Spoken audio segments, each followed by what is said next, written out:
My name's John and you're watching LA Carbon Fibre TV and these are my cars.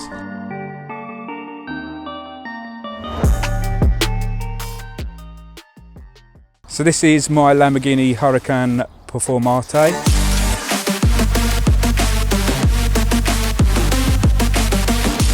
Fell in love with the car after the first test drive. There's so much composure and theatrical elements to the car that if you drive one, you're parting with your cash. It's as simple as that. But the main reason that I brought it is that it's a formidable track car as well. So it's not just a street car that you can drive around and pose in. So recently we've just upgraded to Pagid brake discs and pads. And that gives us a better temperature control over the car for track use because they do tend to overheat. I brought the car and she was yellow. We've just done a matte charcoal wrap. The biggest development that we're doing is a new exhaust for track use only, because as standard the car's 136 decibels, which is about 30 decibels more than a touring car. So every track that you go to you get kicked off, which isn't ideal.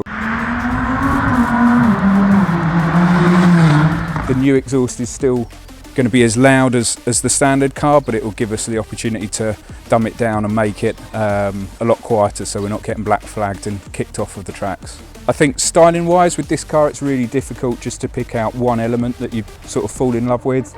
The forged carbon,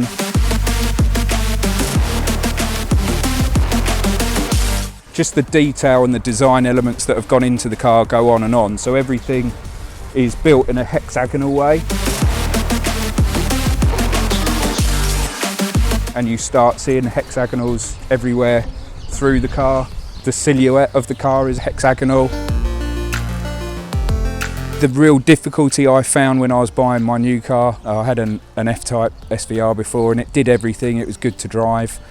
But everything above that, McLarens and Ferraris and things like that, I test drove and they didn't do anything for me. When you drive this, it's such an occasion when you put your foot down.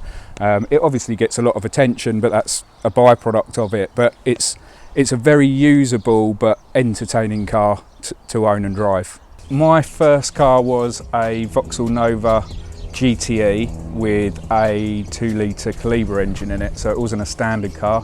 I think the most standout memory of that car was just how small it was compared to any other car I had after that. The roll arch that we put in stiffens, so it's like a strut brace across the centre of the car, but it also means we can now put 4-point harnesses in, so we've got a bit more safety on the track.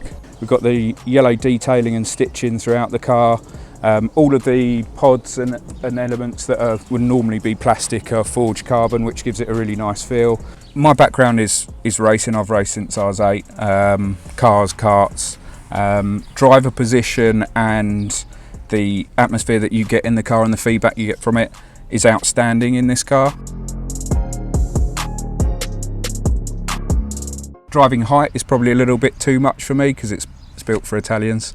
So we're going to have to put some clearance in with the seat so we can run a race helmet. But apart from that, everything is really well thought out of. There's good space for the pedal box, steering's really positive. All of your controls are on the steering wheel, so you're never taking your hands off. The large forged carbon paddle shifters, which are great, you can just grab hold of those no matter where your hand is on the wheel. Two things that I absolutely love about the Perf is the performance and the looks. So now we've got something a little bit different, the other end of the scale, and this is my 110 Defender. I definitely let all of my friends drive the Defender, but only a select few get to drive the Lamborghini. Not a standard car, it's got a 2-inch lift kit which is all rose jointed and done properly. Ultra big off-road tyres. The winch kit, lift kit, fully custom interior. Still a true 7-seater, and it's a car that I take off-road quite regularly. It's not too precious to do that, and I built it for taking off-road and having some fun with. I think with the Defender, it's such a Tonka toy. They just look so different, and between this and the Lamborghini, this probably gets the same amount of looks. Two things I love about the Defender would have to be its looks. I think it's timeless, and it can go anywhere. It really can. I can tow people out of massive ditches and go off-roading, and also pop to the shops in it, so it's a good versatile car. I don't think there are any cars that I'd consider swapping. I've got a Range Rover Sport as well for an everyday car, so they all sort of have their uses, and it just means I'm lucky enough to be able to pick what I can drive for that day, and they all hit the mark. Top 3 car dream garage would probably be a Koenigsegg, Rolls-Royce Phantom, and a Range Rover Vogue SV. I think that'll probably do it. Thanks for watching LA Carbon Fibre TV.